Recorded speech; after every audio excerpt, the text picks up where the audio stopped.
কুকুৰাৰ কণী খালে মতা বিচাৰি যাব লাগিব।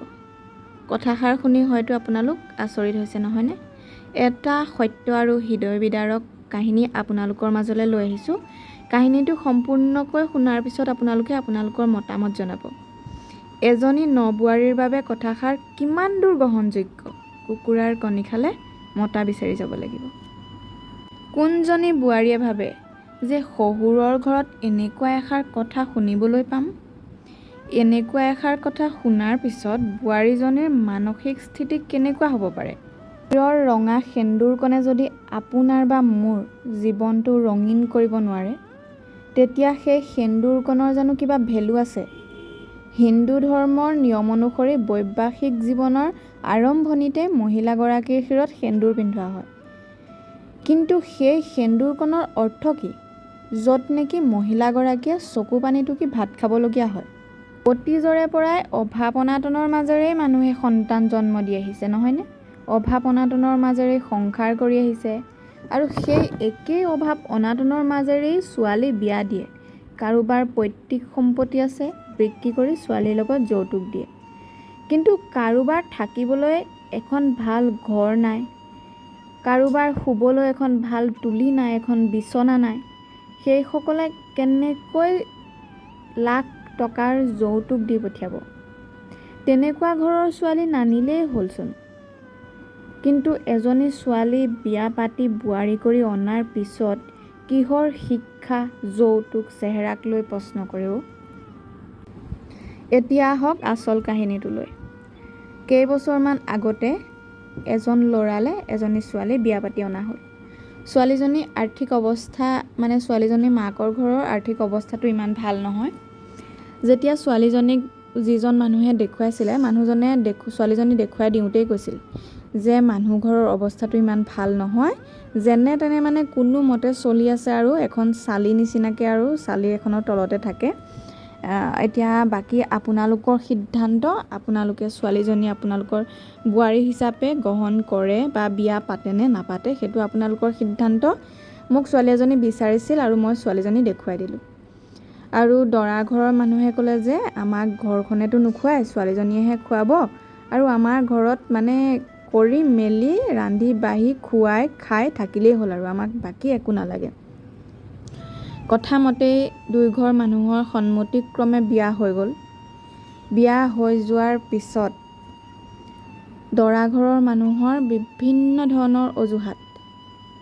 ছোৱালীজনীৰ চেহেৰা বেয়া, ছোৱালীজনীৰ শিক্ষা কম, ছোৱালীজনীৰ ঘৰৰ লগত আমাৰ ঘৰখনৰ ৰেংক নিমিলে, বিভিন্ন ধৰণৰ কথা। ছোৱালীজনীক বিভিন্ন ধৰণৰ মানসিক হাৰাশাস্তি কৰিবলৈ ল'লে আৰু তাৰ মাজতে ক'লে যে তুমি যদি আৰু 2 শ্ৰেণীমান পঢ়ি আহিলাহেঁতেন তেতিয়াতো আমাৰ কিবা এটা কৰিব পাৰিলাহেঁতেন, হয়তো নিজৰ হাত খৰচটোকে উলিয়াব পাৰিলাহেঁতেন। তাৰপিছত ছোৱালীজনী অকণমান বুদ্ধিয়ক আছিল। তাই ভাবিলে যে পঢ়া শুনা কৰি মইতো চাকৰি নাপালোঁৱেই বা মোৰতো উচ্চ শিক্ষা নাই, মই ব্যৱসায়কে কৰোঁ। ঘৰখনৰ আচুতীয়া ঠাইত ঘৰৰ বাহিৰৰ এখন অকণমান আচুতীয়া ঠাইত এটি সৰুকৈ গঁৰাল সাজি ল'লে নিজেই। তাতে কুকুৰা পুহিবলৈ আৰম্ভ কৰিলে। এজনী দুজনীকৈ কেইবাজনীও কুকুৰা হ'ল আৰু লাহে লাহে কুকুৰাবোৰ ডাঙৰ হৈ কণী পাৰিবলৈ আৰম্ভ কৰিলে।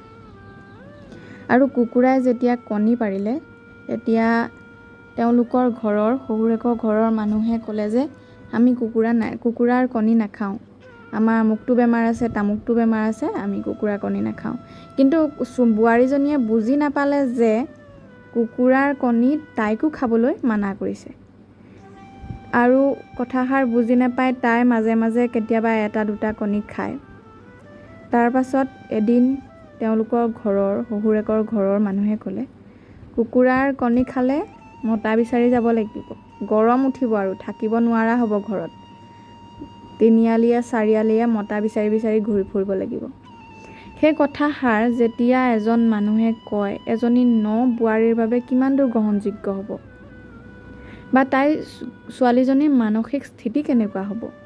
কিন্তু এইখিনি হৈছে ঘৰৰ ভিতৰৰ কথা। ঘৰৰ ভিতৰৰ কথাখিনি, সৰু সৰুকৈ পতা কথাখিনি ঘৰৰ 4 বাউণ্ডেৰী বাহিৰৰ মানুহখিনিয়ে নাজানে বা মিতিৰ কুটুম বংশ পৰিয়াল অঙহী বঙহী কোনেও নাজানে এই কথাখিনি। তেতিয়া যেতিয়া এজনী বোৱাৰীয়ে হুলস্থুল কৰিব, চিঞৰ বাখৰ কৰিব, কাজিয়া কৰিব, মোক কিয় এনেকৈ ক'লে, ইমান বেয়াকৈ মোক কিয় এনেকুৱা ব্যৱহাৰ কৰিছে, এইখিনি কথা তাই যেতিয়া মুখ খুলিব, তেতিয়া মুখখন খোলাৰ লগে লগে এইজনী এনেই উচ্চ শিক্ষা নাই, দুখীয়া মানুহ ঘৰৰ ছোৱালী, একো বস্তু লগত অনা নাই, আৰু সেই কথাখিনি কৈ কৈ কি হ'ব, বোৱাৰীজনী বেয়া, ছোৱালীজনী বেয়া, উচ্চ শিক্ষা নাই যে সেইকাৰণে ছোৱালীজনী বেয়া, মাক বাপেকৰ চৰিত্ৰ বেয়া সেইকাৰণে ছোৱালীজনী বেয়া, মুখে মুখে উত্তৰ দিছে। কিন্তু ছোৱালীজনী বা বোৱাৰীজনীয়ে মুখে মুখে উত্তৰ দিবলগীয়া কিয় হ'ল? এজন ল'ৰাই বিয়া পতাৰ পিছত যেতিয়া তেওঁৰ পত্নীয়ে শিৰত সেন্দুৰকণ লয়, বোলে শিৰত সেন্দুৰকণ তাককৈ ল'লে আয়ুস চুটি হয়, সৰহকৈ ল'ব লাগে, দীঘলকৈ ল'ব লাগে, জিলিকি থকাকৈ ল'ব লাগে, তেতিয়া মানুহজনৰ আয়ুস বৃদ্ধি হয়। কিন্তু এনেকুৱা এটা পৰিস্থিতিত এনেকুৱা কিছুমান কথা শুনাৰ পিছত যেতিয়া সেই মানুহজনৰ পৰা একো প্ৰতিক্ৰিয়া নাপায়, তেতিয়াহ'লে সেই সেন্দুৰকণৰ কি মূল্য আছে? শিৰত দীঘলকৈ সেন্দুৰকণ আঁকি মানুহজনৰ আয়ুস বৃদ্ধি কৰাৰ জানো কিবা মূল্য আছে? যদি সেই ৰঙীন সেন্দুৰকণে যেতিয়া এজনী বোৱাৰীৰ বা এজনী নাৰীৰ জীৱনটো ৰঙীন কৰিব নোৱাৰে, তেতিয়া শিৰত দীঘলকৈ সেন্দুৰকণ লোৱাৰ যুক্তি ক'ত? শিৰৰ সেন্দুৰকণে সেই বংশটোৰ মৰ্যাদা আনিব লাগে, শিৰৰ সেন্দুৰকণে স্বামীগৰাকীৰ আয়ুস বৃদ্ধি হ'ব লাগে, আৰু পোনপ্ৰথমেই শিৰৰ সেন্দুৰকণে বোৱাৰীজনীৰ বা ছোৱালীজনীৰ বা নাৰীগৰাকীৰ জীৱনটো ৰঙীন কৰিব লাগে। পোনপ্ৰথমে যদি শিৰৰ সেন্দুৰকণে বোৱাৰীজনীৰ জীৱনটো ৰঙীন নকৰে, তেতিয়াহ'লে সেই সেন্দুৰকণৰ কোনো ভেলু নাই, কোনো মূল্য নাই, কোনো যুক্তি নাই যে সেই শিৰৰ সেন্দুৰকণে স্বামীৰ আয়ুস বৃদ্ধি কৰিব আৰু সেই বংশৰ মৰ্যাদা বৃদ্ধি কৰিব। যেতিয়া এজনী বোৱাৰী ঘৰখনৰ ভিতৰতে লাঞ্ছিতা হ'ব, তেতিয়া কেতিয়াও বংশৰ গৌৰৱ নহয়, কেতিয়াও কাৰো আয়ুস বৃদ্ধি নহয়, কেতিয়াও সেইখন ঘৰত লক্ষী মায়ে বাস নকৰে, ঘৰখনৰ অপায় অমংগল, বেমাৰ আজাৰ, নানা ধৰণৰ অশান্তিৰে ভৰি পৰিব। সেইবাবে এজনী ছোৱালী বিয়া হৈ যোৱাৰ আগত পোনপ্ৰথমে এটা কৰ্ম বিচাৰি ল'ব লাগে, তাৰপিছত বিয়া হ'ব লাগে। কৰ্মটো এনেকুৱাই নহওক যাতে তাইক নিজৰ হাত খৰচটো নিজে উলিয়াব পাৰে।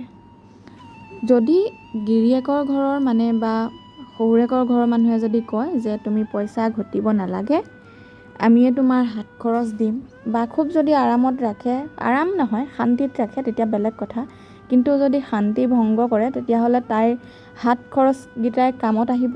আৰু যদি তাকে নহয়, তেতিয়াহ'লে এনেকুৱাটো হয় যে সেই শিৰত ৰঙীন সেন্দুৰকণ অংকন কৰি সেই যে হোমৰ গুৰিত বহি প্ৰতিশ্ৰুতি দিয়ে,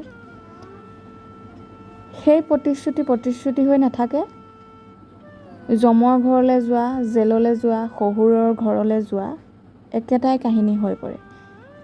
মানে এজনী ছোৱালী যেতিয়া বিয়া হৈ দুখ পায়, প্ৰত্যেক নিশাই প্ৰত্যেক ৰাতিপুৱাই কান্দিবলগীয়া হয়, তেতিয়াহ'লে সেই ছোৱালীজনীৰ সেই জীৱনটো যমৰ ঘৰলৈ যোৱা, বিয়া হোৱা, জেলৰ ভাত খোৱা একেই হৈ পৰে, তাৰ মাজত কোনো পাৰ্থক্য নাথাকে। সেইবাবে প্ৰত্যেক মানুহেই ছোৱালী এজনী বিয়া পাতি অনাৰ আগত চাব লাগে যে ছোৱালীজনী আমি শান্তিত থাকিবলৈ দিব পাৰিম নে নোৱাৰিম, খুৱাব পাৰিম নে নোৱাৰিম। আৰু এজনী ছোৱালী যদি দুবেলা দুসাঁজ শান্তিত যদি খুৱাব নোৱাৰে, তেতিয়াহ'লে কেতিয়াও ছোৱালী এজনী আনিব নালাগে, কেতিয়াও বিয়া পাতিব নালাগে।